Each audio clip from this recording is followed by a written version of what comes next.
Welcome to another episode of Theological Sidebars. Here we are, another day. I haven't made one of these in a while.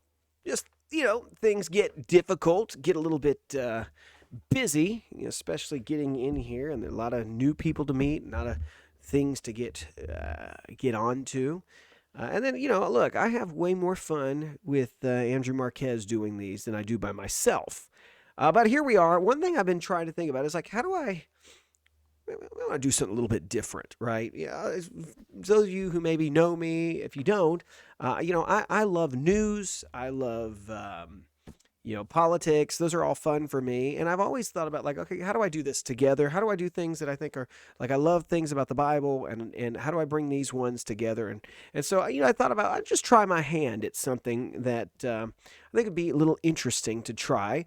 And so today, what I want to do is look at an article that has to do with Christianity, has to do with the church, and just try to be, look at some current. Just try this out today and see how this goes. So let's do this together. The article that I'm going to be looking at today comes from Christianity Today. Look, everybody's all over the place for Christianity Today. Look, I'll read whatever article. This is not an endorsement. Christianity does not endorse me, and I don't think they would want to, nor would I want to endorse them. But this article I think is interesting, and I thought it'd be one to look at and maybe just have a few thoughts on. So here it is. As South Korea's marriage rates decline, churches try to bring back romance. So I saw this title initially, and I thought, okay, what the... How are they doing that? Well, let me get into this, okay? So here's the deal. The base of this article, if you read it, is talking about really what's hit Korea.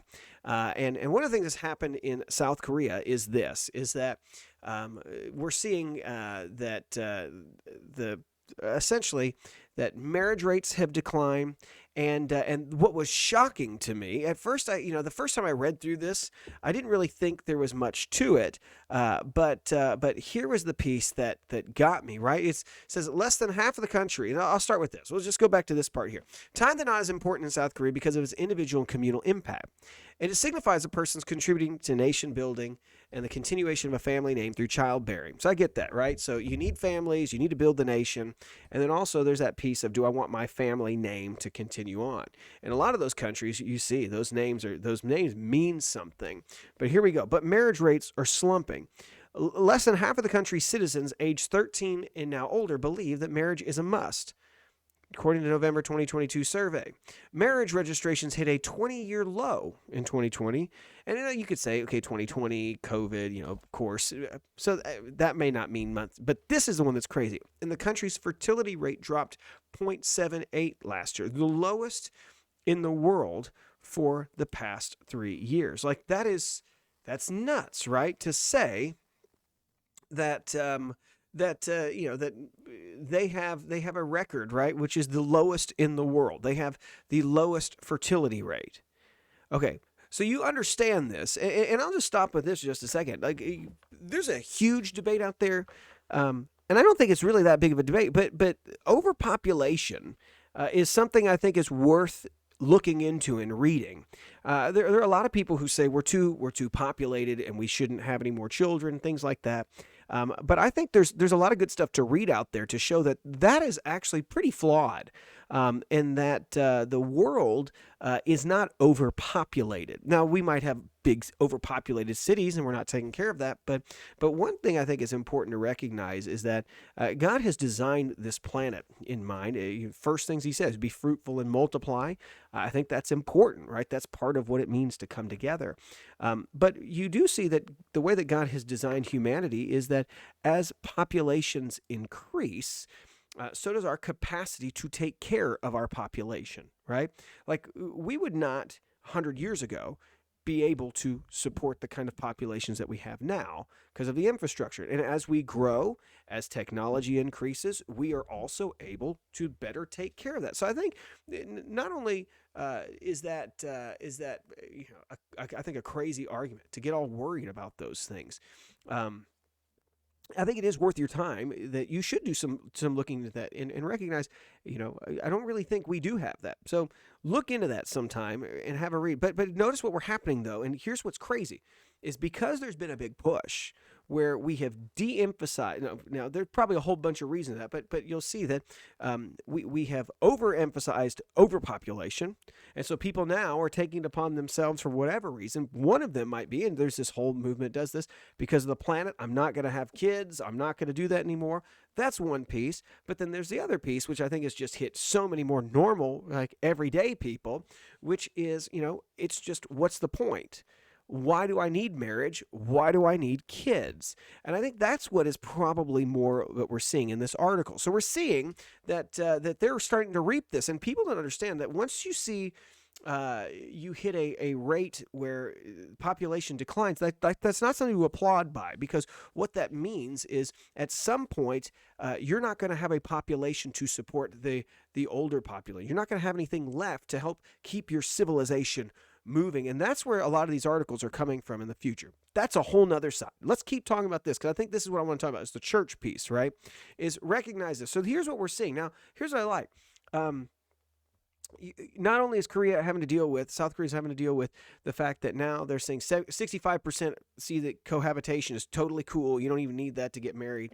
But here's the thing. You're seeing this, affect the church. And so here's the part where it goes on. Christian marriages are not insulated from these societal changes and challenges. Although many Korean churches have set up marriage ministries, sustained efforts to care for couples are few and far between, say some of the pastors and churchgoers that CT interviewed.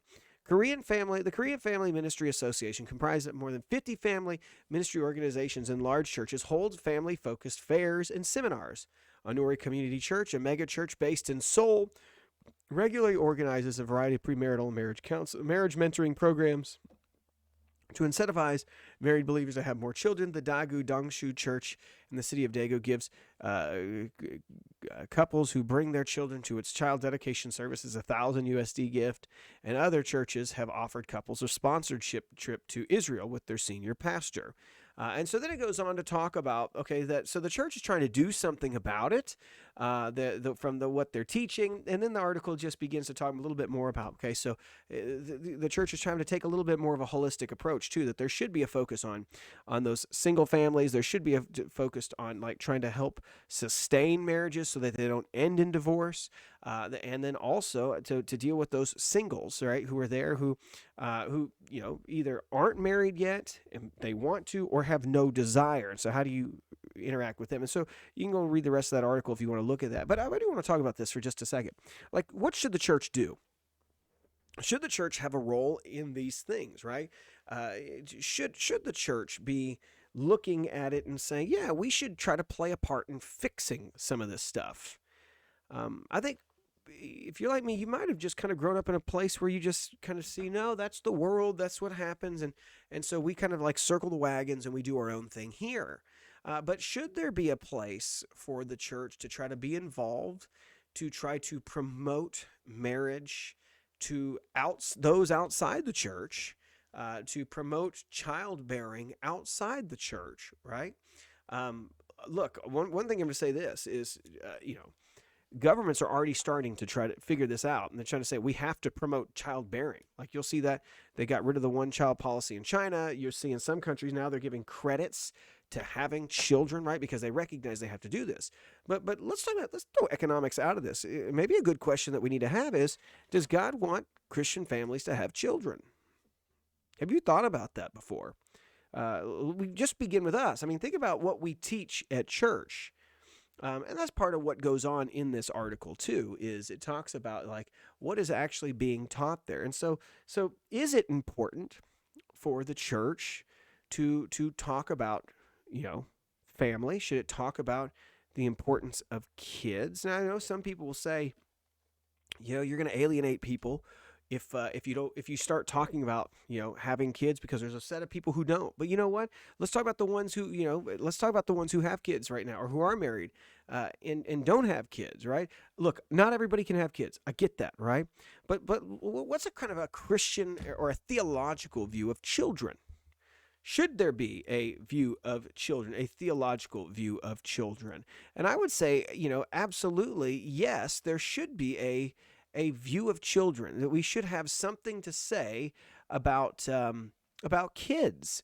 If you look at something like, Psalm 127, that's just something I think all of us can affirm. And I love about this psalm is this is a song of ascents. So this is one that the community would be saying these things as they go up the hill to worship. And it says, unless the Lord builds a house, its builders labor over it in vain. Unless the Lord watches over a city, the watchman stays alert in vain. In vain you get up early and stay up late, working hard to have enough food. Yes, he gives sleep to the one he loves. And then he goes on to say this: sons are indeed a heritage from the Lord, offspring a reward.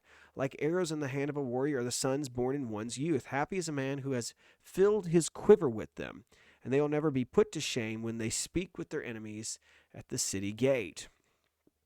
Okay, one of the things I think is really important, right, is that we affirm that, right? That there should be a place, I think, that psalm is teaching us that this is not just a private decision for people in the church, that, well, you can affirm and love having families and children and all of that, and that's for you and that's your choice. That's more of this kind of, postmodern, what's yours is you keep to that, but that's not us. No, like that's not the case, right? Like this was written for the worship service, right? This was written for the people to sing together, and here they are to affirm together that children, the more literal is sons, but you'll see, we're talking about offspring, we're talking about children. These are what? It says they're a heritage from the Lord. They're a reward. So there should be a place that the church needs to affirm this across the board. I think we should be saying that thing. I think families need to have a focus and say we should be thinking about when we read verses like this, like what does that mean? What does God want from us? And so should we be trying to have children? Right? I think so. I think we should. If you have the capability and the capacity to, we should. I mean, you go back into that article and then you start find out all the things that people say of why, right? So like, let me go back into this and just scroll down for really quickly. And you'll see, like, these are all the same things people say all the time, why they don't have kids. Here we go. Let's see. Do I have it here? No. Man, why did I not do this? I should have thought about it. This is what happens when you think on the spot, people. You start thinking on the spot and you start thinking, I remember there was something there, and then I don't see it anymore. So therefore, it's not there. And then I'm making this video and you're going to be like, dude didn't even know what he's doing. Dude didn't even know. Okay. Anyways, I can't find it because it was here and this is a long article. But here's the point, right? Is that people start giving the reasons of why they're not getting married and they're not having families. And so like the first one is they say economics. Like it's one of the reasons why we don't get married is because we don't have, we're not ready. We're not at the right point in order to get married. And I will say this, I do think that that's something to address, right? It's like, I think there's actually statistics to show otherwise that that if you get married, you're usually in a better financial situation than just trying to go at your own. That over time, that's where you end up in a better place. But we kind of tell people, get your ducks in a row, figure all that stuff out before you even try to. And then, of course, there's the other stuff. Once you have kids, you're never going to have your own money. And I think, my problem is I think we teach this in the church. We talk about this. Maybe we may not teach it, but we teach it and how we discuss this with people, right? As we say things like, hey, have your fun now. Make sure that, that once it's over, I mean, like that was when we first had our first kid too. It was like, almost like people were saying like, your life is about to be so much more difficult now that you have a kid. And look, I just think that, if we're going to, as a church, I think the individuals need to be doing and thinking we should have a theology of marriage. We should have a theology of childbearing, but we should come back to this. Like it says that they're a blessing, right? And so I don't think that we should be sitting back and saying, oh no, God's not going to take care of me. God's not going to help that if I'm trying to have a faithful understanding of what this means, or to try to really say, okay, God, if you want me to have kids, I'll have kids, right? Like that's something that we should do, and not just say, well, before I do that, I've got to have this much in the counter. Like don't worry about that stuff. Just trust God on that. But I think that starts with individuals in the church. I will say this, and I think the church should do something. Look, I mean, that'd be cool if we got $1,000 for every baby dedication. I'd be, $4,000. That'd be awesome. But I don't necessarily think that's the plan. I mean, I can see that that's how they're doing their outreach piece, and seeing hopefully. But here's what I've noticed is most people just want give me $1,000 and we can move on. So I do think what kind of response should the church make? This is where I think it'd be fun to have Andrew come in and Dr. Marquez come in and talk about this with me. What are some ways? Because I do think that what the church does now can help and promote and maybe save society, right? When you think about this of not only save it from a spiritual perspective because what we offer if we're trying to promote the family, but help, continue to bless a society because we will have a population and we will have people who will help work and have people that will help take care of things later on, that there will be something for the next generation and to help with the previous one. So anyways, I just thought that'd be fun to think through this article. And I do think it's worth looking at. Do you have maybe the better way to end this would say, if you listen to this, do you have a theology of what marriage should look like? Do you have a theology of what childbearing and marriage should mean, family should look like from the Bible? Or are you doing it based off, well, this is what I was taught, or this is what I've seen other people do, or I do it based on finances? I think all of us as a church should try to regain that. We should promote that. We should do that. And then I do think we should begin to think about, okay, well then how do we do this, right? How do we try to engage the community to promote family, to promote marriage, right? Because those are good things. Even though we know not everybody's called to marriage, not everybody that's in there, and not everybody can have kids, right? But how do we promote the blessings of children? How do we promote the blessings of marriage and show that? Maybe some of that just begins with how we talk about them too. All right. Anyways, thought that'd be a fun one to go. Let's cut it there. Like, subscribe, tell me what you think.